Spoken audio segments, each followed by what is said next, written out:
Namaste. Welcome you again. Shriyam Chadadyat Bhavatam Purarihi Yadangate Prasare Bhavanim Virajate Nirmala Chandrikayam Mahaushadhi Vajjalita Himadra. This is the second part of my presentation on inductively coupled plasma spectroscopy. In the first part, I explained you what is meant by the word plasma, how plasma is made to develop, or how it is induced in argon gas with the help of varying electromagnetic field and also with the help of collision of accelerated electrons. After that, I described about various types of spectroscopy that are working in association with inductively coupled plasma. I mentioned you the advantages of ICP-MS, that is inductively coupled plasma mass spectrometry. Today, we will understand more about ICP-MS.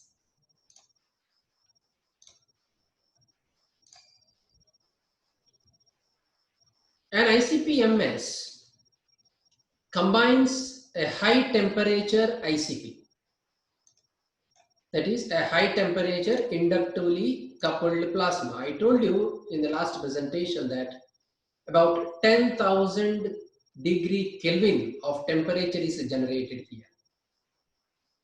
So this ICP is coupled here as a source for mass spectrometer. The ICP source converts the atoms of the elements in the sample to ions. These ions are then separated and detected by the mass spectrometer. Carefully observe this figure. This is the picture of an ICP torch. I mentioned you in the first part that ICP torch contains 3 concentric tubes. Outer 2 tubes are made up of quartz and the innermost is mostly made up of sapphire. And I have also mentioned that one end of it is located in the rapidly changing electromagnetic field or RF environment. By subjecting argon gas to a small spark for a short period, electrons are generated. Let me try to elaborate this ICP torch more here.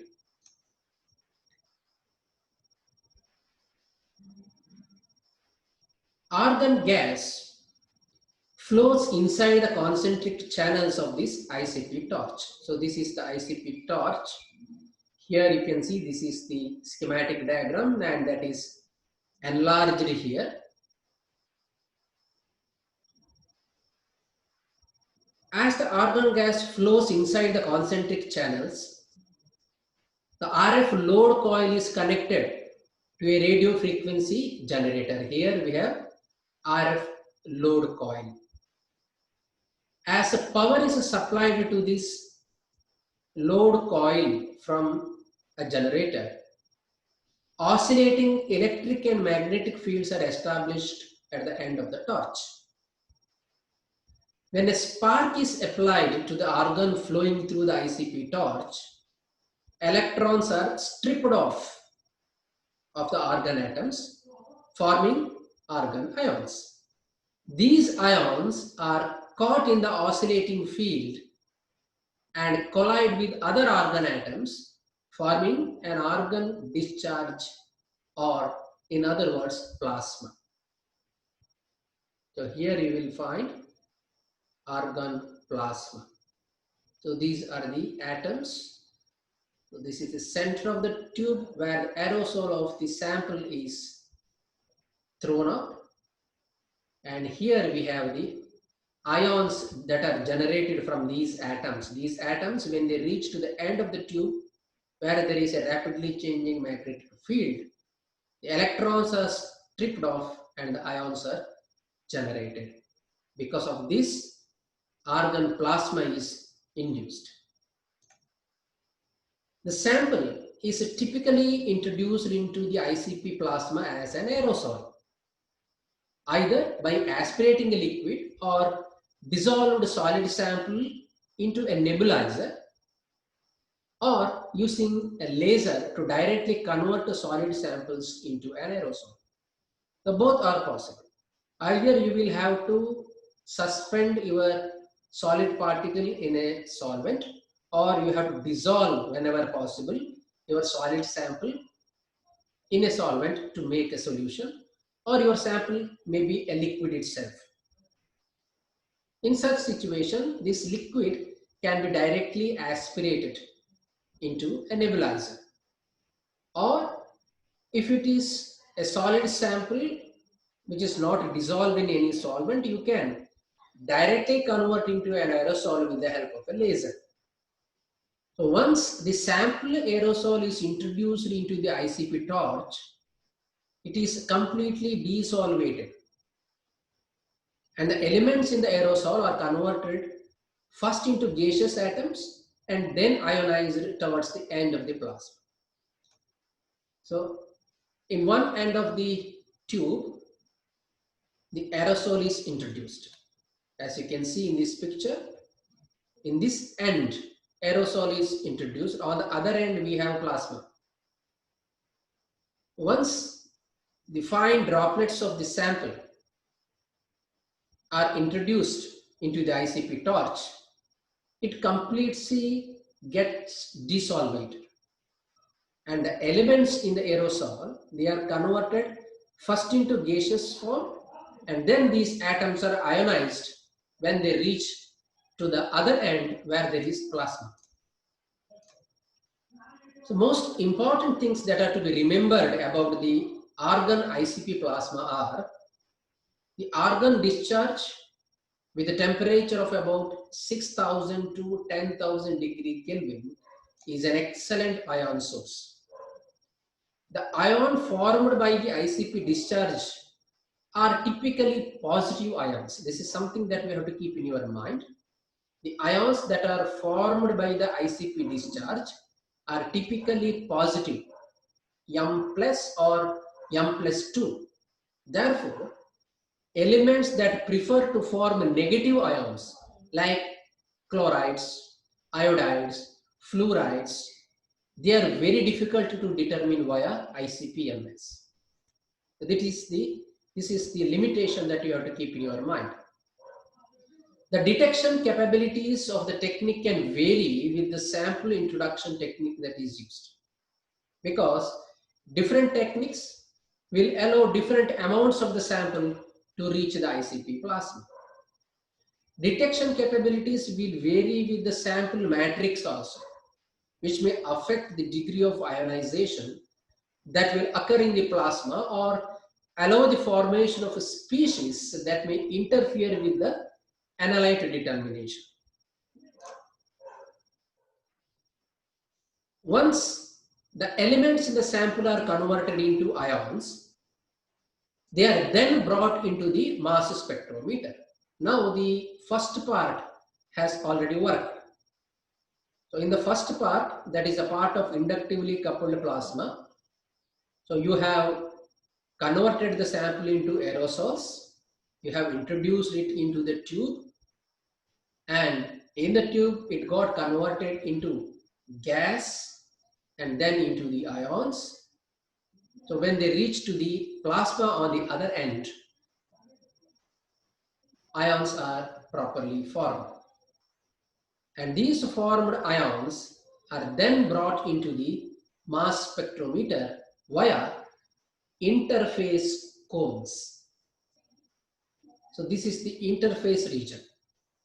The interface region in the ICP-MS instrument transmits the ions traveling in the argon sample stream at atmospheric pressure, that is 1 to 2 torr, into the low pressure region of the mass spectrometer, that is too low, less than 1 into 10 to the power minus 5 torr. Suddenly the pressure is dropped here. as the argon passes with the sample in the ion form, it will be at atmospheric pressure. With the help of these cones, the pressure is reduced drastically to 1 into 10 to the power minus 5 torr.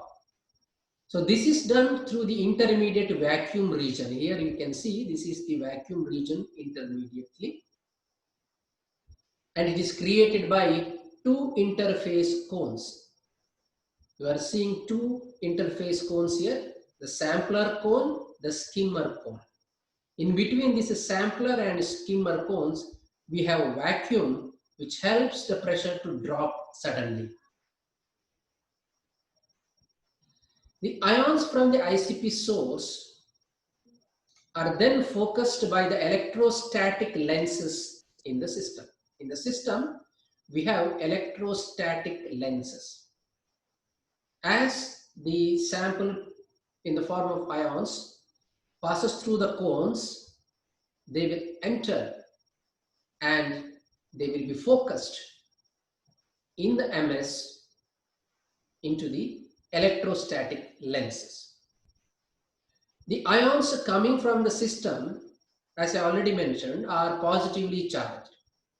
So this electrostatic lens, which also has a positive charge, serves to collimate the ion beam and focus it into the entrance aperture or a slit of the mass spectrometer. On either side, we have this electrostatic lens. As the ions pass, they are deflected by this electrostatic lens because it is also having positive charge. From either side, when these ions of the sample are deflected, naturally that will form a narrow beam at the center so that it can focus to the small aperture or slit of the mass spectrometer. The sampler and skimmer cones are metal discs with small holes. So these two sets of cones that you are seeing here, they are made up of metals and they are in the form of discs with a small hole, say about 1 millimeter in the center. The purpose of these cones is to sample the center portion of the ion beam coming from the ICP torch. So only the center portion of the ion beam is sampled here.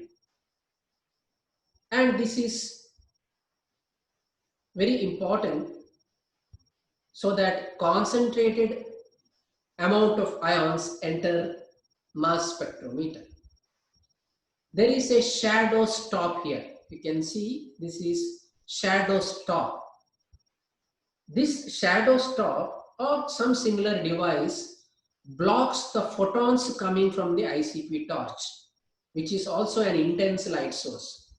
Along with the ions of the sample coming with argon gas, you will also see that there are some photons that are generated during the process due to the action of plasma. They are also coming with the sample ions and they will disturb the reading. So such photons are blocked here by this shadow stop. Due to the small diameter of the orifices in the sampler and skimmer cone, ICP-MS has some limitations as to the amount of total dissolved solids in the sample.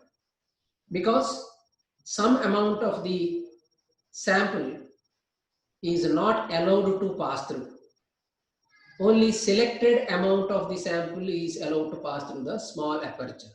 So there are some limitations as to the amount of total dissolved solids to be analyzed in the MS. Generally, it is recommended that samples have no more than 0.2% total dissolved solids for the best instrument performance and stability. This is something that you have to remember.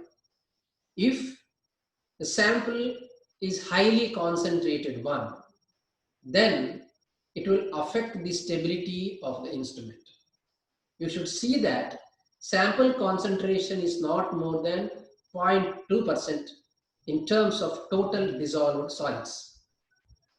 If samples with very high total dissolved solid levels are run, the orifices in the cones will eventually become blocked. Due to this, sensitivity will decrease and detection capability will reduce, and this requires the system to be shut down for maintenance.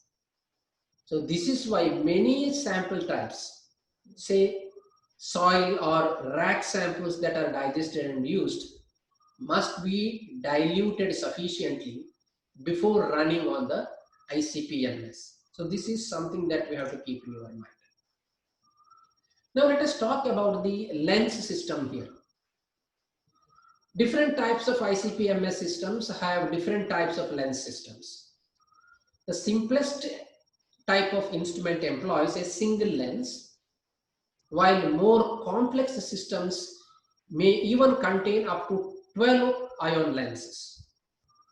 Each ion optic system is specifically designed to work with the interface and mass spectrometer design of the instrument. Just observe this diagram, figure 3. Once the ions enter the mass spectrometer, they are separated by the mass to charge ratio. That is how any mass spectrometer works. The most commonly used type of mass spectrometer is quadrupole mass filter. This is the schematic presentation of quadrupole mass filter. In this type, there will be 4 rods approximately 1 centimeter in diameter and about 15 to 20 centimeter long. They are arranged in this fashion, as you can see in this figure. In a quadrupole mass filter, alternating AC and DC current are applied. AC and DC voltages are applied to opposite pairs of the rods. You have seen in the diagram that there are 4 rods, 2 pairs each arranged side by side. To one pair AC, to another pair DC. Like that, alternating AC and DC voltages are applied to opposite pairs of the rods. So these voltages are then rapidly switched along with an RF field.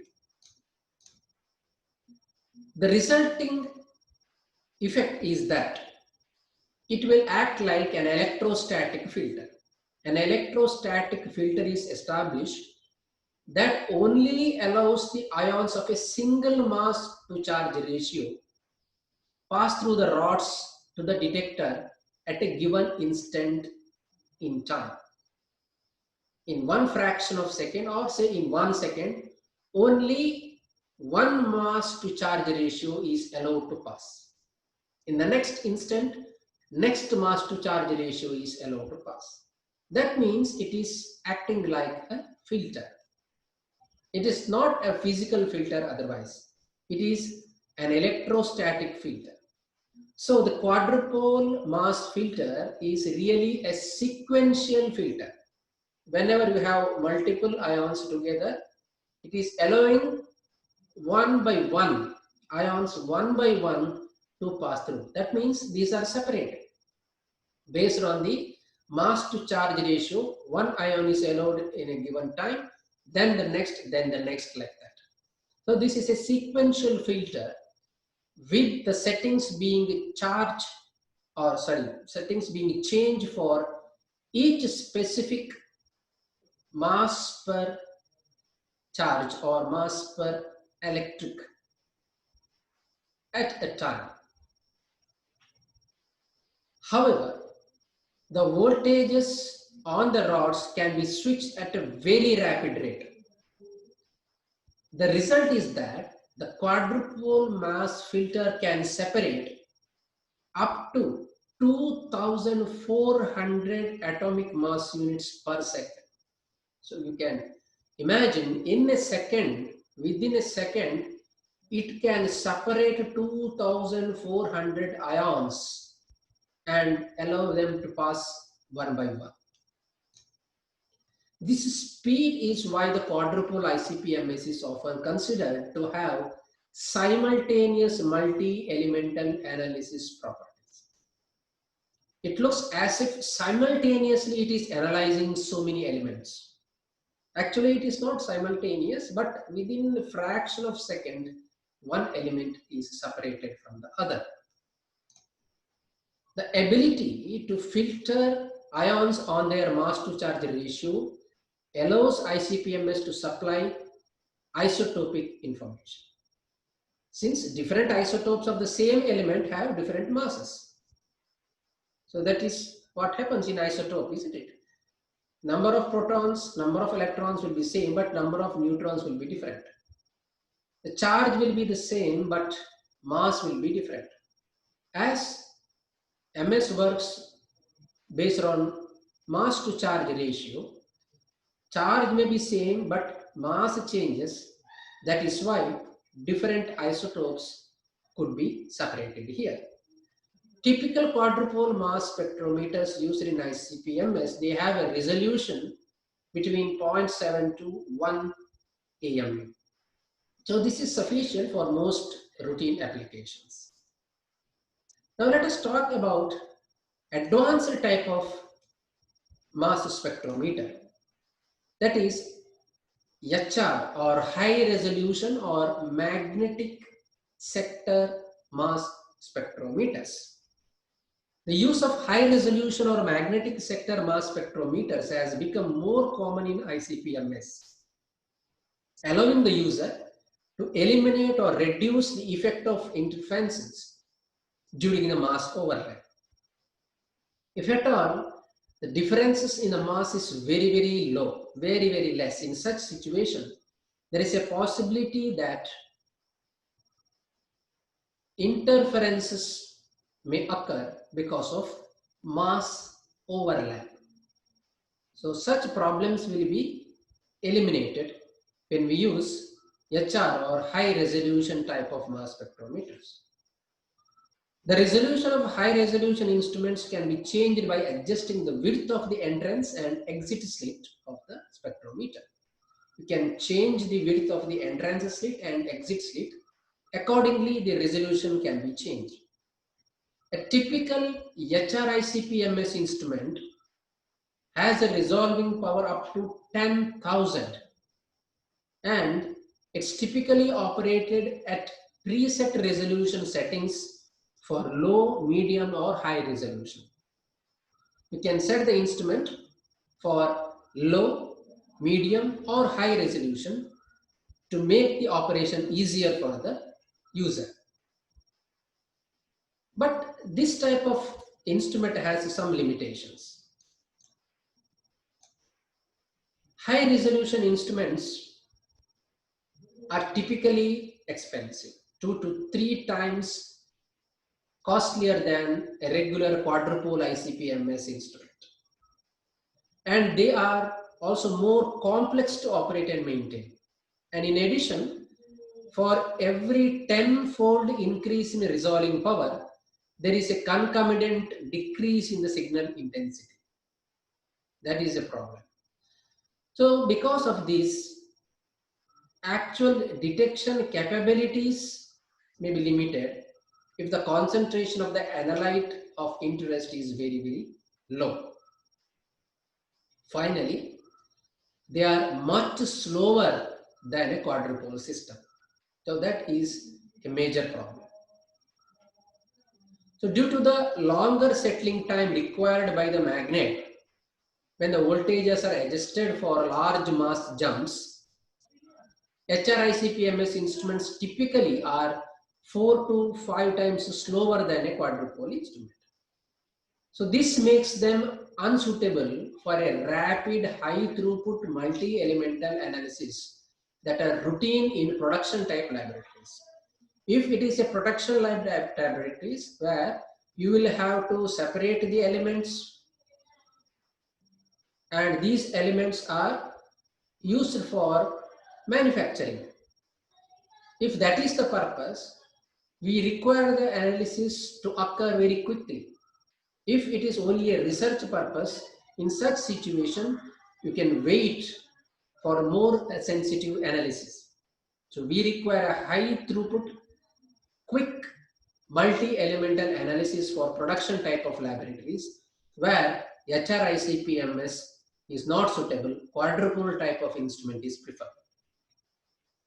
And these are also not the instrument of choice for transient signal analysis, including those obtained using laser ablation techniques for elemental profiling or chromatographic separations, because their scan speed are too low to look at more than 1 to 3 elements of similar mass in an analysis. So in such situations where you are using laser ablation technique for elemental profiling or maybe for chromatographic separation, this slower scanning speed will slow down the entire analysis. So as a result, this type of instrument is generally found in research institutions, not in production laboratories. So in research institutions and in laboratories with highly specialized needs for a low number of samples, HRICPMS is used. Otherwise, regular quadrupole ICP-MS is found. We have another specialized ICP-MS which I mentioned you in the types of spectrophotometers or spectrometers, that is MC-ICP-MS. So that is mainly used with multiple detectors. That is why it is called as MC, multi-collector. This can also be called as multi-collector HRICP-MS or multi-collector ICP-MS. So these instruments are generally designed and developed for the purpose of performing high precision isotope ratio analysis. This is also having a specialized application only. For example, you have Gandhaka, which is in the form of isotopes. We have Parada, mercury, that also shows multiple isotopes. If you want to work on an advanced study of different isotopic information of these elements, then you can use this multi-collector type of ICP-MS. Since an array of 5 to 10 detectors can be positioned around the exit slit, and it's not the one detector, there will be multiple detectors. 5 to 10 detectors can be positioned around the exit slit of a double focusing system. The isotopes of a single element can generally all be determined simultaneously. That is why this technique is of highest precision. This also has disadvantages. Here, isotopes must all be in a narrow range mass, plus or minus 15 to 20% of the nominal mass. If mass of one element of an isotope is 18 and the other is 26, then it becomes difficult. If they are very close, in most of the occasions they are very close, where the change in the mass between the isotopes may be plus or minus 15 to 20%. In such situation only this will work, because magnetic sector settings, they are remained fixed, while only the electric sector settings can be changed or scanned. So this generally means that each elemental isotopic system must be measured in a separate analysis. So this type of instrument is generally not suitable for routine multi-elemental analysis for major and minor constituents, and is typically only used for performing isotope ratio measurement. Once the ions have been separated by their mass to charge ratio, they must be then detected or counted by using a suitable detector. Why this detector is used? The main purpose of the detector is to translate the number of ions striking the detector into an electric signal, because transduction is a required part in almost all the instrumental methods of analysis. The signal that is generated may not be readable always. It may have to be converted into another type of signal. Here, as the ion strikes the detector, it is converted or translated into an electric signal that can be measured and related to the number of atoms of that element in the sample via the use of calibration standards. Most detectors use a high negative voltage on the front surface of the detector to attract the positively charged ions to the detector. I already mentioned you that here it is the positively charged ions that are detected, and it is not suitable for negatively charged ions like a chloride, iodide, etc. So once the ion hits the active surface of the detector, a number of electrons are released, which then strike the next surface of the detector, amplifying the signal. A few things that are to be remembered about these ICP-MS detectors. It is a consumable item. It's not a permanent one. After analyzing some samples, you will have to change the detector. It is a consumable item. As ions hit the surface of the detector and are converted to electrons, the active film coating will be consumed. Depending on usage, a typical discrete dynode detector that we use will last 6 to 18 months in a regularly used quadrupole ICP-MS. If you are using it more frequently, it may last only for 6 months. If less frequently, it may come to 18 months. It should be protected from high signal count rates. So many of the manufacturers have designed the detector in such a way that its circuit may break when there will be high flow of signal count rate. Otherwise, it may prove fatal to the detector. However, the users can further do this by diluting the sample. I already mentioned you. When the sample is of high concentration, you just dilute it more and more, and then you use it. And also use a good lens system so that the isotopes or any other ions that are reaching are not much abundant. They are less abundant. And these detectors are expensive also. So you have to take all the care to protect them. Once you purchase the detector, you keep it in such a place that it is not affected by the light, because they are light sensitive. Most of the detectors are as sensitive to photons as they are to ions.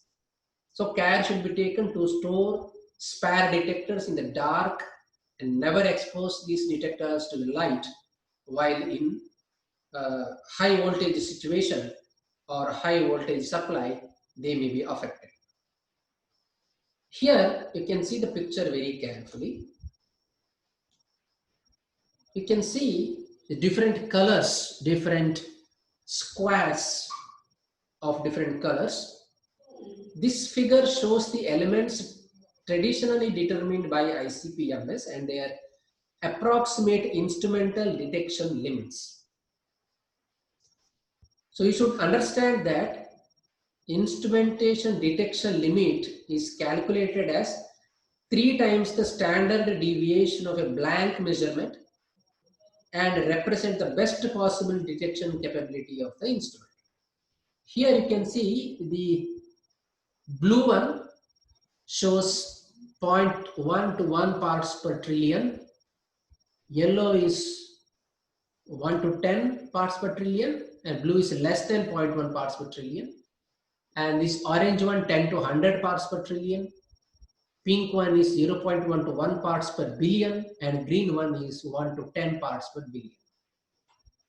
So you can see that the blue one here, maybe silver, rhodium, molybdenum, zirconium, yttrium, cesium, barium,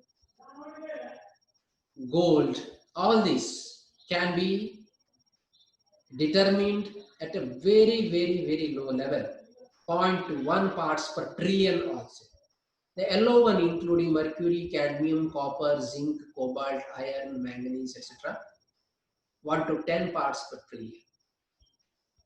Orange one here, potassium and calcium, can be detected up to 10 to 100 parts per trillion. The pink one here, like boron, silicon, phosphorus, etc., can be determined up to level of 0.1 to 1 parts per billion. That is the detection limit of this particular instrument. In real life, the method detection limit, or MDL, which is also called as practical quantitation limit, or PQL, will generally be 2 to 10 times higher than IDL. So instrumental detection limit is different than the practical one. So this will depend upon many factors that may include lab and instrument background levels, sample matrix, sample collection and preparation methods, operator skill level, etc. However, the instrumentation detection limit can be used as a general guide as to the relative capabilities of the ICP-MS technique as compared to other analytical techniques. Now let us see a couple of Ayurvedic examples. So this is an article published by Ashwini A and others. Estimation of heavy and trace elements in Ayurvedic drug Loha Bhasma. Alternative medicine for anemia by AAS and ICP-OES. Here it is ICP-OES that is followed, where they detected arsenic, cadmium, mercury, sodium, phosphorus, lead, tin, fluorine, chlorine, etc.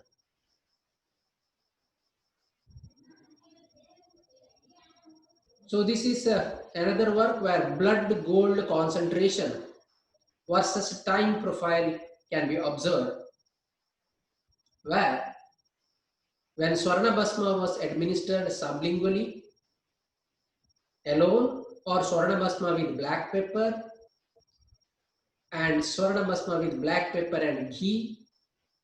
So here the bioavailability is studied, where they have used the technique of ICP.